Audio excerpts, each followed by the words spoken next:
अखिल भारतीय आयुर्विज्ञान यानी एम्स के डायरेक्टर अजय सिंह हमारे साथ मौजूद हैं। और क्योंकि अब जो एम्स है मध्य प्रदेश की राजधानी भोपाल में, जो रोबोट से अब मरीजों को क्या सुविधा देने वाला है, इसको लेकर डायरेक्टर सर से हम बात करेंगे।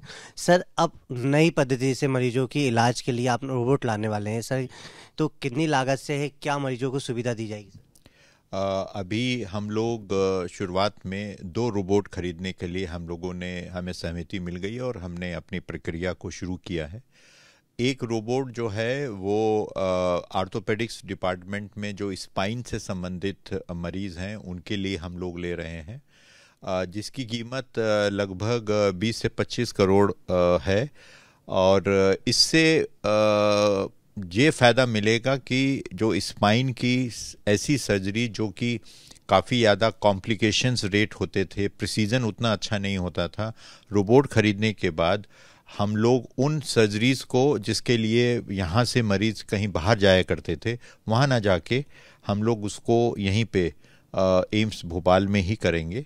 और इसके साथ दूसरा रोबोट हम लोग 40 करोड़ के करीब का हम लोग खरीद रहे हैं, जिसको किडनी से संबंधित और यूरोलॉजी से संबंधित जो बीमारियां हैं, जिसमें बहुत सारी ऐसी ओपन करके हम यदि सर्जरी करें तो वो उतना प्रिसीजन नहीं होता था।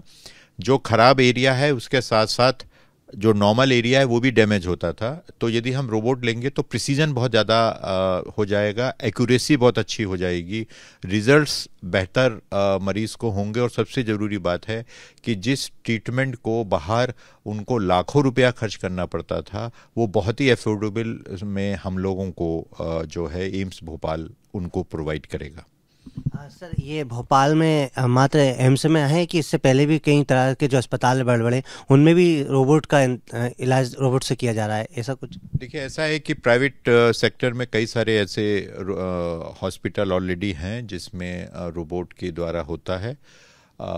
ऐसा नहीं है कि हम लोग अकेले ऐसा एम्स हैं, लेकिन इस क्षेत्र में हम लोग सरकारी हॉस्पिटल पहले हैं हम लोग, जिसमें रोबोट के माध्यम से ये 2 जो हम लोग रोबोट ले रहे हैं, ये सेम रोबोट और कहीं पे भी नहीं है।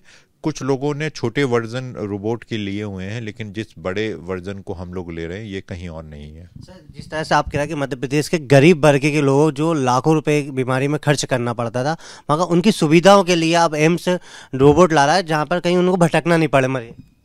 जी हाँ, बिल्कुल आपने सही कहा कि हम लोगों का जो प्रयास है कि हम अच्छी क्वालिटी के जो स्वास्थ्य सेवाएं हैं उनको अफोर्डेबल कॉस्ट पे हम लोग सब लोगों को जन जन तक, ख़ास तौर से जो मरीज़ अफोर्ड नहीं कर सकते, वो दूर से आते हैं, उनको हम ये दे सकें और बिना एक्स्ट्रा कॉस्ट के हम उनको दे सकें। तो उसी के लिए हम लोगों ने इस विधि को बनाया है।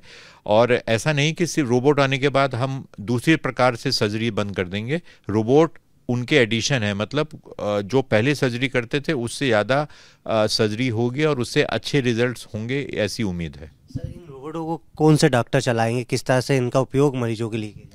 देखिए, जो वही डॉक्टर्स जो कि सर्जरी के लिए डिपार्टमेंट में हैं, उन्हीं को हम लोगों ने स्पेशल ट्रेनिंग वो लोग खुद भी किए हैं और हम लोग भी उनको करा रहे हैं। ना सिर्फ उनको बल्कि नर्सिस को भी हम लोग ट्रेनिंग करा रहे हैं कि कैसे उसकी देखभाल रोबोट की जाएगी। तो उस पर ये हमारा प्रयास है। तो डॉक्टर्स तो वही हैं, और जो लोग डॉक्टर्स जो पढ़ाई कर रहे हैं, जब हम रोबोट हमारे यहाँ लग जाएगा तो उनकी ट्रेनिंग भी बेटर होगी, क्योंकि वो उन रोबोट पे कैसे काम करना है वो अपनी ट्रेनिंग के समय पे ही करेंगे। तो उसके लिए उनको कहीं बाहर जाने की आवश्यकता नहीं है। सही, कब तक आ जाएंगे एम्स में?